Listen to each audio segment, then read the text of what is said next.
Europe 1, c'est l'heure de retrouver Laurent Tessier. Bonjour Laurent. Bonjour à tous. Rédacteur en chef de l'émission Pascal Pro et vous, c'est de 16h à 18h sur Europe 1. Et ce matin, Laurent, dans votre édito, vous vouliez revenir sur le bilan de la délinquance de l'année 2025. Les chiffres ont été publiés hier et vous nous dites ce matin, stop au déni sur l'insécurité. Oui Alexis, vous en avez parlé, le bilan parle de lui-même. Augmentation de 5% des violences physiques l'an dernier en France. Augmentation de 8% des agressions sexuelles sur un an. Nous le vivons, vous le vivez au quotidien. Il y a plus d'inquiétude, de peur par exemple en rentrant le soir dans les transports. Mais depuis longtemps, certains politiciens sont dans le déni. En tête de liste, l'ancien ministre de la Justice, Éric Dupond-Moretti. Le sentiment d'insécurité. Et ça, on ne peut pas le nier. C'est un fait. On ne peut pas le nier, mais écoutez, allez dire ça à Monsieur Pro et à ses amis. Le sentiment d'insécurité. Et je vais vous dire quelque chose. Le sentiment.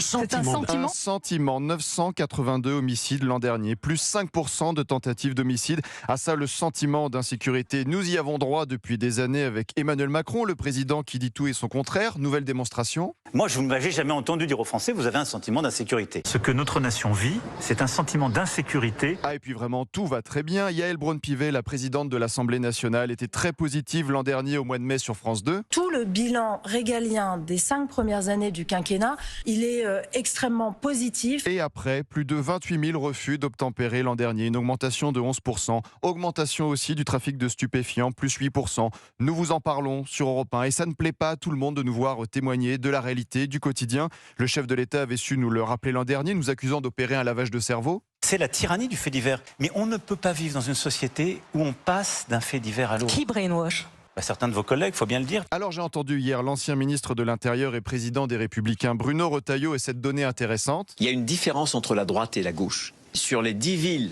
de France qui sont les moins sûres, 9 sont dirigées par la gauche. Et pas besoin de chercher longtemps. Lors de ses vœux le mercredi 14 janvier, la maire socialiste de Paris, Anne Hidalgo, n'avait consacré qu'1 minute et 20 secondes sur le sujet de la sécurité pour une prise de parole d'1 heure. J'ai porté la création de la police municipale parisienne, en complément de la police nationale, dans un continuum de sécurité qui a son efficacité. Oui, efficacité. 38 homicides l'an dernier dans la capitale. Les tentatives d'homicide, plus 11%. Les violences physiques hors cadre familial, plus 12%. Le trafic de stupéfiants dans la capitale, plus 10%. Les violences sexuelles, les vols avec armes, plus 7%. Ah oui, vraiment ? Ça, c'est Paris.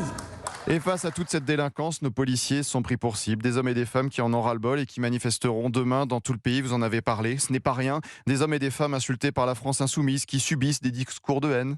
La police tue, c'est une réalité. Pas vous rappeler Naël, etc. Où du coup la police tue. D'ailleurs, même la France est championne d'Europe du nombre de tirs qui sont mortels par les policiers. La police protège chaque jour. Elle protège face à une délinquance qui augmente. Et pendant ce temps, tiens, quelle est la une ce matin du journal Le Parisien aujourd'hui en France ? Flics corrompus, la police en alerte. Une double page pour parler d'enquête sur des policiers et gendarmes qui vendent des informations confidentielles. C'est curieux.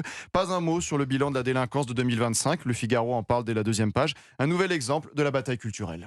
Merci beaucoup Laurent Tessier, c'était votre édito ce matin sur Europe 1. On vous retrouve cet après-midi Laurent de 16h à 18h avec Pascal Pro et vous. Les auditeurs d'Europe 1 d'ailleurs peuvent vous appeler.